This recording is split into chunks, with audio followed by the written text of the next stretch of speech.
దొరుకుతుంది అని అంటే చెత్తబుట్టలో కూడా దొరకని అద్వానమైన పరిస్థితులు మనమంతా చూసాం.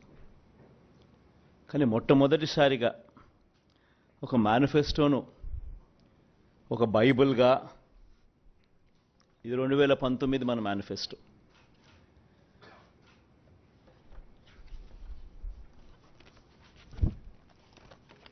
ఈ మాదిరిగా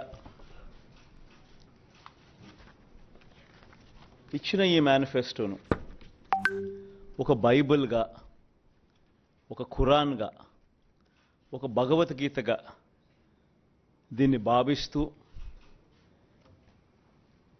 దీన్ని ఇంప్లిమెంట్ చేసిన పరిస్థితులు, దీన్ని ఇంప్లిమెంట్ చేసిన విధానం బహుశా దేశ చరిత్రలోనే ఈ 58 నెలలు అన్నది చిరస్థాయిగా చరిత్రలో ఎప్పటికీ కూడా నిలిచిపోతాయి.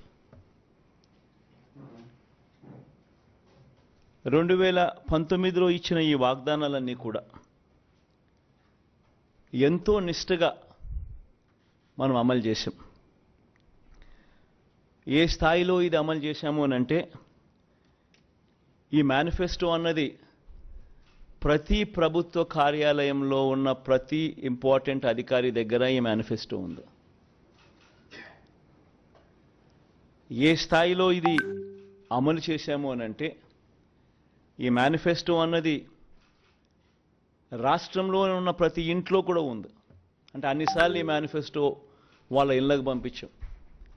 ప్రతి సంవత్సరం తర్వాత ఇదిగో ప్రోగ్రెస్ రిపోర్ట్, ఇదిగో అక్క, ఇదిగో చెల్లెమ్మ, ఇదిగో ప్రోగ్రెస్ రిపోర్ట్, ఇదిగో మా మేనిఫెస్టో, చెప్పినటువన్నీ మీరే టిక్ చేయండి అని మొట్టమొదటి సంవత్సరంలో 88%, 85%, 86% మొట్టమొదటి సంవత్సరంలో టిక్కు పెడితే చివరికి వచ్చేసరికి 99.5%, 99 ఎంత ధనుంజయ్, ఎంత 99 చివరికి వచ్చేసరికి అదే 99% పైచిలుకు,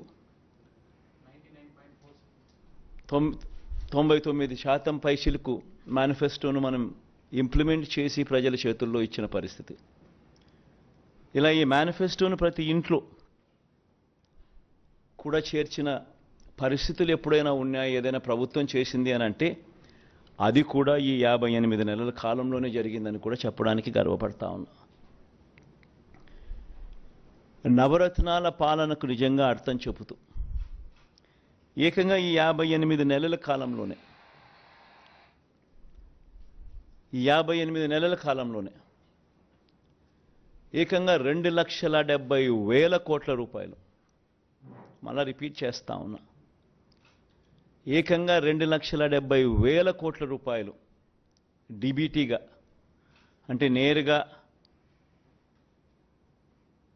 నా అక్క చెల్లెమ్మల కోసం నేను బటన్ నొక్కడం, నా అక్క చెల్లెమ్మల కుటుంబాల ఖాతాల్లోకి నేరుగా డబ్బులు వెళ్ళిపోవడం, నేరుగా వారి చేతికి అది అందడం, ఇదొక హిస్టరీ.